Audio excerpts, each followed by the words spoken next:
Selamat pagi pemirsa. Ekspresi positif publik seketika meluap setelah Mahkamah Konstitusi atau MK memutuskan pasal menyerang kehormatan dalam Undang-Undang Informasi dan Transaksi Elektronik atau ITE tidak berlaku untuk instansi pemerintah, korporasi, serta profesi dan jabatan. Hanya korban individu yang boleh membuat laporan dugaan pencemaran nama baik. Secara singkat, putusan MK itu dapat dimaknai sebagai pintu masuk untuk mengembalikan kebebasan berpendapat di negeri ini yang selama ini sebagian ruhnya direnggut oleh Undang-Undang ITE. Pemirsa, inilah editorial Media Indonesia di seri ini Kamis 1 Mei 2025 dengan tema Mengembalikan Kebebasan Berpendapat bersama saya Leonard Samosir, dan Anda para pemirsa juga bisa nanti menyatakan pendapat Anda dengan menelepon nomor telepon 0215539900. Pagi ini pemirsa telah hadir bersama saya anggota Dewan Redaksi Media Group Jaka Budi Santosa. Mas Jaka, selamat pagi. Selamat pagi, Leo. Sehat-sehat Mas? Sehat, alhamdulillah. Saya baru sadar bahwa sebetulnya apa yang kita lakukan tiap pagi di meja ini selama ini sebelum ada putusan MK bisa diadukan dengan dugaan pencemaran nama baik. Tapi pertanyaan mendasarnya begini Mas Jaka, katakanlah MK sudah memutuskan, apakah serta-merta kemudian memang kritik itu bisa aman dialamatkan kepada institusi pemerintah, atau jangan-jangan di dalam pelaksanaannya dari putusan MK ini ada hal-hal yang harus diwaspadai juga? Apa pesan editorial, Mas? Iya, yang pasti kan putusan MK itu kan final dan mengikat. Mengikat bagi semua orang, bagi semua pihak. Jadi kalau nanti ada orang yang mengkritik pemerintah, ya kepolisian misalnya tidak boleh atau tidak bisa menindaklanjuti laporan pencemaran nama baik. Begitu juga nanti kalau terpaksa dengan segala cara akhirnya dibawa ke pengadilan segala macam, ya mereka harus digugurkan di pengadilan. Jadi ini menurut saya atau menurut kami sebuah kabar yang sangat bagus bagi kebebasan berpendapat, bagi kebebasan berekspresi, bagi demokrasi kita. Kita selama ini kan disebutnya negara demokrasi, tapi sebenarnya kebebasan itu masih ada kendala-kendala yang justru mengekang demokrasi itu sendiri. Bagaimana ketika sejumlah pihak melakukan kritik kepada institusi, kepada korporasi, tapi ujung-ujungnya harus menghadapi proses hukum karena dikriminalisasi, karena dibawa ke ranah hukum untuk diadili. Jadi hal-hal seperti ini yang coba diakhiri oleh Mahkamah Konstitusi dengan mengabulkan uji materi sebagian dari salah satu pemohon. Ini kalau kita lihat kan Undang-Undang ITE-nya, Mas Jaka, masih tetap berlaku ya? Iya, masih. Apakah kemudian tidak ada pasal-pasal lain atau ayat-ayat lain di dalam Undang-Undang ITE itu yang masih bisa dipakai untuk menjerat orang-orang yang mengkritik institusi pemerintah? Ya, saya pikir tadi juga ada yang soal masalah kegaduhan, harus kegaduhan secara fisik, bukan kegaduhan di media sosial. Pasal itu selama ini menjadi pasal karet kan. Ketika ada mengkritik presiden, misalnya mempertanyakan keabsahan yang dimiliki presiden, presiden tidak mengajukan pasal pencemaran nama baik, tetapi orang-orangnya, relawannya itu mengajukan pasal karena memicu kegaduhan. Yang sudah ada beberapa korban kan sebelumnya kan. Jadi ini juga dianulir oleh Mahkamah Konstitusi, dan semestinya tidak ada lagi pasal yang bisa membuat institusi atau lembaga negara itu bisa mengkriminalisasi individu, bisa menjadikan rakyat itu sebagai sebagai korban dari kritik yang dia lakukan. Apakah kemudian nanti pelaksanaan akan seperti ini? Kita akan bahas itu, Mas Jaka, dan pemirsa, inilah editorial Media Indonesia untuk hari ini Kamis 1 Mei 2025, Mengembalikan Kebebasan Berpendapat.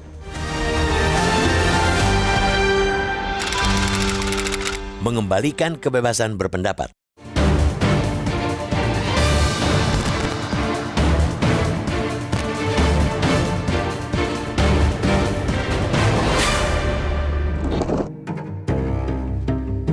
Ekspresi positif publik seketika meluap setelah Mahkamah Konstitusi membacakan putusan terkait dengan pengujian Undang-Undang Informasi dan Transaksi Elektronik atau Undang-Undang ITE. MK mengabulkan untuk sebagian permohonan warga Karimun Jawa Kabupaten Jepara, Daniel Fritz Maurits Tangkilisan dalam uji material pasal 27A dan pasal 45 ayat 4 Undang-Undang ITE. Yang paling menjadi perhatian publik ialah bahwa melalui putusan tersebut MK mengoreksi pemaknaan frasa orang lain dalam pasal 27A sehingga tidak mencakup lembaga pemerintah, sekelompok orang dengan identitas spesifik, institusi, korporasi, profesi, atau jabatan. Dengan demikian, kritik terhadap pemerintah dan korporasi tidak lagi dapat dikriminalisasi atas dasar pencemaran nama baik. Secara singkat, putusan MK tersebut dapat dimaknai sebagai pintu masuk untuk mengembalikan kebebasan berpendapat di negeri ini yang selama ini sebagai ruhnya direnggut oleh Undang-Undang ITE. Dengan meluruskan atau membatasi pasal multitafsir dalam undang-undang tersebut, MK dinilai telah melempengkan kembali prinsip freedom of expression yang menjadi fondasi dari konsep demokratisasi yang kita anut. Ada yang menyebut putusan itu sebagai oase di tengah keringnya kelegawaan sejumlah lembaga dan institusi dalam menerima kritik. Banyak pula yang mengibaratkannya sebagai angin segar bagi penguatan demokrasi karena putusan tersebut akan memperkuat kebebasan sipil, hak untuk menyampaikan pendapat, serta perlindungan terhadap kritik publik. Selama ini harus diakui kebebasan berserikat, berkumpul dan mengeluarkan pendapat yang sejatinya merupakan hak setiap orang dan dilindungi negara sebagaimana termaktub dalam pasal 28E ayat 3 Undang-Undang 1945 masih kerap diinjak-injak. Terutama ketika pihak yang dikritik ialah pemerintah, aparat atau teman dan kerabat dekat mereka. Praktek pembungkaman berpendapat dan berekspresi, terutama yang disalurkan lewat ruang-ruang digital yang sesungguhnya menunjukkan kegagapan dan kegagalan penguasa dan aparat dalam mengelola kritik, anehnya justru masih kerap dilakukan. Salah satu alat yang acap digunakan untuk tujuan itu ialah pasal-pasal karet di dalam Undang-Undang ITE. Karena itu, wajar, sangat wajar bila putusan MK tersebut direspons amat positif oleh publik. Di tengah kemerosotan kualitas demokrasi di Indonesia, bahkan dilabeli sebagai negara dengan demokrasi cacat, flawed demokrasi, hilangnya satu handicap tentu saja menjadi hal yang tidak hanya layak dirayakan, tapi mesti dimaksimalkan untuk bisa mengerek kembali mutu demokrasi tersebut. Namun, di tengah euforia tersebut, publik jangan lupa bahwa Undang-Undang ITE sebagai norma yang mengatur tentang larangan perbuatan, menyerang kehormatan atau nama baik orang lain atau personal dengan menuduhkan suatu hal melalui sistem elektronik tetaplah masih berlaku. Pada sisi inilah kita juga perlu sampaikan kepada publik untuk makin menguatkan literasi tentang penggunaan ruang digital yang bijak dan sehat. Meski setelah putusan MK tersebut, kini kritik terhadap pemerintah dan korporasi tak bisa dipidana. Masyarakat tetaplah harus pintar memilah antara kritik dan ujaran kebencian, hujatan, hinaan, atau hal-hal yang sifatnya personal. Setelah MK meniupkan angin segar untuk kebebasan berpendapat dan penguatan demokrasi, kiranya kini giliran kita untuk bersama-sama menjaga ruang digital tetap berada dalam kondisi bersih, sehat, beretika, dan produktif.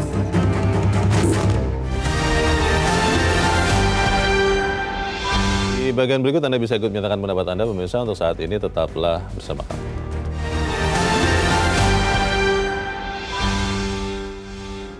Media Indonesia mengajak Anda untuk mengakses fitur premium e-paper. Dengan sajian konten berbasis intelektual dan meneguhkan kebangsaan, Media Indonesia tampil dengan lebih dinamis melalui e-paper Media Indonesia yang dapat Anda akses kapan saja, di mana saja. Caranya mudah, download aplikasi Media Indonesia di Android atau ketik link e-paper.mediaindonesia.com atau bisa scan QR code pada layar kaca Anda. Klik tab e-paper di bagian samping layar tablet Anda, daftarkan data diri, serta pilih paket berlangganan e-paper Media Indonesia sesuai dengan kebutuhan Anda. Nikmati juga bonus spesial tambahan 4 halaman rubrik fokus setiap hari. Semua bisa Anda dapatkan hanya di e-paper Media Indonesia. Untuk informasi lebih lanjut, hubungi customer service di nomor 0811 1201 2018 atau kunjungi media sosial @mediaindonesia. Media Indonesia, referensi bangsa. Terima kasih Anda masih bersama kami, pemirsa. Dan sekarang kita akan mendengarkan dulu Mas Jaka. Karena kita menjunjung tinggi kebebasan berpendapat, kita akan mendengarkan pendapat dari pemirsa Metro TV. Kali ini ada dari kawasan Pejaten, Jakarta Selatan, Ibu Ong Mehwa. Ibu Ong, selamat pagi. Selamat pagi Bang Leo, selamat pagi Mas Jaka. Assalamualaikum warahmatullahi wabarakatuh. Waalaikumsalam warahmatullahi wabarakatuh. Bagaimana Ibu Ong? Ini kita akhirnya aman nih. Tadinya selama ini berpendapat di sini juga berbahaya juga sebenarnya. Bagaimana pendapat Bu Ong? Iya. Kritik kan sekarang tidak boleh perorangan dan individu. Jadi kita bagaimana kalau sekarang seorang presiden melakukan kesalahan? Apakah nggak bisa dikritik Bang Leo? Oh bisa Bu, justru bisa. Oh ya makanya dengan keputusan MK ini. Contoh lagi, seperti pengunduran Hasan Hasbi. Kan itu seorang pejabat tidak bisa, Bang Leo, ngomong sembarangan, kan membuat gaduh, membuat didengar sama negara luar, Bang. Dengan kebebasan ini kita sambut, bagus. Jadi ya seneng lah, Bang, kalau kritik untuk membangun loh, Bang, bukan untuk menjadi gaduh dan sebagainya. Bukan untuk merusak ya. Ya, tapi kan harus seorang pejabat harus hati-hati memberikan komentar. Memang lidah gak bertulang, Bang. Jadi hati-hati. Jadi seorang pejabat, apalagi seperti Bahril gas itu, sampai membuat gaduh sampai nggak karuan. Oke, semoga saja keputusan MK ini disambut baik oleh rakyat kita, Bang. Baik. Terima kasih. Itu harapan kita. Terima kasih Ibu Ong di Pejaten, Jakarta Selatan. Selamat pagi, Bu. Ada dua pertanyaan, Mas Kohar. Yang pertama adalah apakah pelaksanaan putusan MK ini akan konsisten di lapangan ya? Lalu yang kedua, apakah kemudian dengan putusan MK ini artinya nanti orang bisa, bagaimana membedakan itu kritik kepada pemerintah atau hinaan kepada pemerintah? Ya, yang pasti kalau kritik kepada pemerintah, kepada lembaga, kepada institusi, kepada korporasi, kepada profesi dan jabatan itu kan tidak masuk delik pencemaran nama baik kan. Jadi ya semestinya ya aman-aman saja. Semestinya semua pihak-pihak terkait yang disebut dalam MK itu tidak perlu lagi untuk mengajukan tuntutan atau segala macam ketika dia mendapatkan kritik. Tetapi kan selama ini kan terkadang pelaksanaannya itu masih masih tidak sesuai dengan keputusan yang dibuat oleh pembuat keputusan. Tidak konsisten ya? Tidak konsisten. Ini yang saya pikir perlu terus kita ingatkan, terutama kepada para mereka yang tadi disebut itu ya. Sebenarnya akan sia-sia juga ketika dia dikritik, kemudian dia mengajukan proses hukum ke kepolisian, ke penegak hukum lainnya. Ya dengan putusan MK ini kan tidak akan mendapatkan jalan. Itu yang harus mereka ingat, dan kita mengingatkan sebenarnya kritik itu kan perlu bagi kita, perlu juga bagi mereka. Kalau kita selama ini lihat ada beberapa kritik yang justru disambut dengan tuntutan hukum, ya itu ya yang kita alami selama ini kan. Data beberapa sumber itu menyebutkan cukup banyak. Ada 4 lah paling tidak yang bisa kita sampaikan akhir-akhir ini. Dulu kan ada di salah satu pemuda di Lampung, dia mengunggah postingan di TikTok dan Twitter, dia mempersoalkan rendahnya kualitas atau minimnya infrastruktur jalan. Jalan rusak waktu jalan rusak, minimnya fasilitas pendidikan. Kemudian dilaporkan oleh pihak lain ke kepolisian dan diproses. Kemudian juga ada seorang jaksa di Tapanuli Selatan, dia mengkritik jabatan seseorang karena dia menggunakan fasilitas jabatan secara sembarangan, juga diproses hukum. Kemudian juga ada seorang YouTuber, 2 orang YouTuber yang dia mengkritik karena motor polisi itu justru menunggak pajak, dia juga diproses hukum.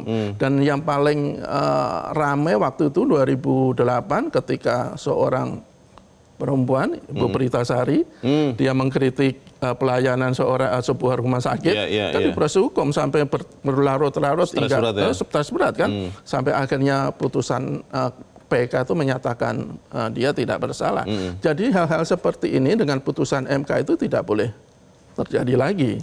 Jadi maknai bahwa kritik itu adalah sebuah vitamin, sebuah suplemen yang harus disambut baik justru oleh para penyelenggara negara, oleh korporasi, oleh institusi, bukan malah disikapi dengan cara-cara yang menakut-nakuti para pengkritik atau masyarakat. Jadi kita mengingatkan semua pihak untuk menyambut baik putusan MK ini, dan saya yakin dengan kita memberikan kebebasan berekspresi, negara kita akan semakin maju, semakin beradab. Tentu kita juga mengingatkan ke semua orang, asal jangan kritik, asal jangan menghina, asal jangan menfitnah. Itu kita juga punya tanggung jawab yang besar dalam hal itu kan. Masalahnya kalau lihat beberapa peristiwa kan, Mas Kohar, pejabat itu merasa bahwa ketika ada kritik itu serangan mengarah kepada pribadinya. Dan memang di beberapa peristiwa itu menyerang pribadinya juga, walaupun mungkin karena kebijakannya atau sesuatu yang dilakukannya. Bagaimana memilah-milah ini, Mas Jaka, supaya kemudian di lapangan pun persis sama seperti yang diamanatkan MK ini? Ya, kita sebenarnya agak susah ya untuk memisahkan antara jabatan atau profesi dengan pribadi. Jadi ya kita juga mengingatkan kepada publik, kritiklah ketika itu terkait dengan jabatan dia, ketika terkait dengan kebijakan dia, ketika terkait dengan kewenangan dia, jangan pribadi dia. Bukan hal kalau pribadi dia ya itu menurut saya juga tidak bisa kita benarkan. Itu bisa menghina jatuhnya. Dan itu bisa menghina, dan kita juga mengingatkan itu pasal pencemaran nama baik itu masih berlaku loh, tapi untuk pribadi, untuk perseorangan, untuk individu, dan kita tidak bisa main-main juga dengan hal ini. Iya. Apakah kemudian ini artinya memang Indonesia akan benar-benar memberikan kebebasan berpendapat sepenuh-penuhnya? Kita bahas di bagian berikut, Mas Jaka, dan pemirsa tetaplah bersama kami. Editorial Media Indonesia segera kembali. Terima kasih Anda masih bersama kami, dan kita ada di bagian akhir diskusi kita pagi ini. Mas Jaka, kita juga beberapa kali mendengar kan ya, orang-orang yang melontarkan kritik. Kalau kita dengar pernyataan lengkapnya, sebagian besar memang kritik kepada kebijakan publik. Tetapi di dalam masa yang sama, di dalam video yang sama, orang ini menyelipkan kata-kata hinaan. Itu hinaannya itu juga sesuatu yang kasar dan kepada orang yang memang kalau kita dengar kritik kepada kebijakannya benar, tapi di dalam bagian yang sama itu ada kata-kata hinaan yang kasar kepada pribadinya. Nah, di dalam peristiwa seperti ini kan artinya nanti penegak hukum harus benar-benar jeli melihat apakah ini adalah kritik kepada kebijakan pemerintah atau jatuhnya pencemaran nama baik kepada orangnya. Bagaimana tuh? Ya, ini tantangan yang mesti dihadapi penegak hukum ya. Tetapi menurut saya begini, sekeras apapun, sekasar apapun, ketika itu masih dalam taraf kritik terhadap kebijakan atau terhadap posisi jabatan, menurut saya masih bisa kita toleransi. Tetapi kita juga mengingatkan kepada semua orang kalau mengkritik itu jangan dengan nada yang kasar-kasar, apalagi sekali lagi menyinggung pribadi seseorang yang bisa merendahkan martabat dia secara individu. Kalau misalnya nih Mas, ini saya sebut saja ya, tidak nyebut namanya, tapi kan suka ada yang mengatakan ini kebijakan yang dungu. Maaf, saya harus mengatakan kata itu. Kebijakan yang dungu, kebijakannya memang sesuatu yang layak dikritik, tapi penggunaan kata dungunya ini bagaimana? Ya kalau kebijakan dungu, namanya kebijakan kita anggap dungu, ya menurut saya tidak ada masalah. Karena dilanjutkan kemudian orangnya dungu, kalau orangnya duru, orangnya bodoh, meskipun mungkin secara hukum itu tidak berimplikasi terlalu luas, ya menurut saya sebaiknya ya dihindari lah. Kita mestinya menggunakan kata-kata yang menurut saya agak elok lah, apalagi kepada orang tua yang kita hormati, termasuk karena gini, kalau kita lihat ketika para elit itu menggunakan kata-kata yang tidak patut, ya rakyatnya kan ikut ke bawah-bawah, akan meniru. Yang terakhir kan yang lagi heboh itu ketika ada seseorang anak muda lah, kalau dari wajahnya menghina Pak Tri Sutrisno. Tentu saja hal-hal seperti ini tidak bisa kita biarkan dan harus kita hentikan. Salah satu caranya apa ya, elit-elit itu memberikan contoh, jangan malah memberikan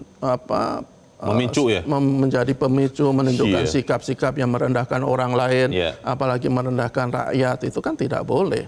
Dan saya pikir ini putusan MK ini harus kita maknai secara positif bagi pengembangan demokrasi kita, tetapi kita juga harus punya tanggung jawab untuk menjaganya. Baik, kita harapkan itu yang terjadi. Mas Jaka, terima kasih sudah hadir di tempat ini. Selamat pagi, Mas. Pagi. Pemirsa, setelah MK meniupkan angin segar untuk kebebasan berpendapat dan penguatan demokrasi, maka kini giliran kita untuk bersama-sama menjaga ruang digital untuk tetap dalam kondisi bersih, sehat, beretika, dan produktif. Saya Leonard Samosir, berterima kasih Anda sudah menyimak editorial Media Indonesia untuk pagi ini. Terus jaga kesehatan Anda, terus jaga nurani Anda. Selamat pagi, sampai jumpa.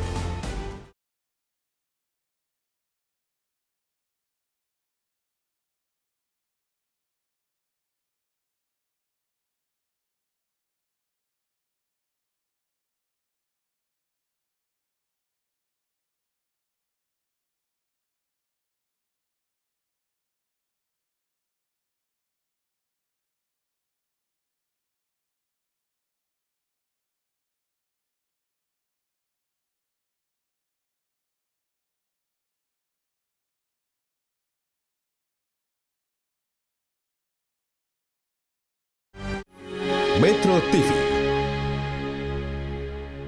Jelajahi cara baru mendapatkan informasi. Download Metro TV Extend sekarang.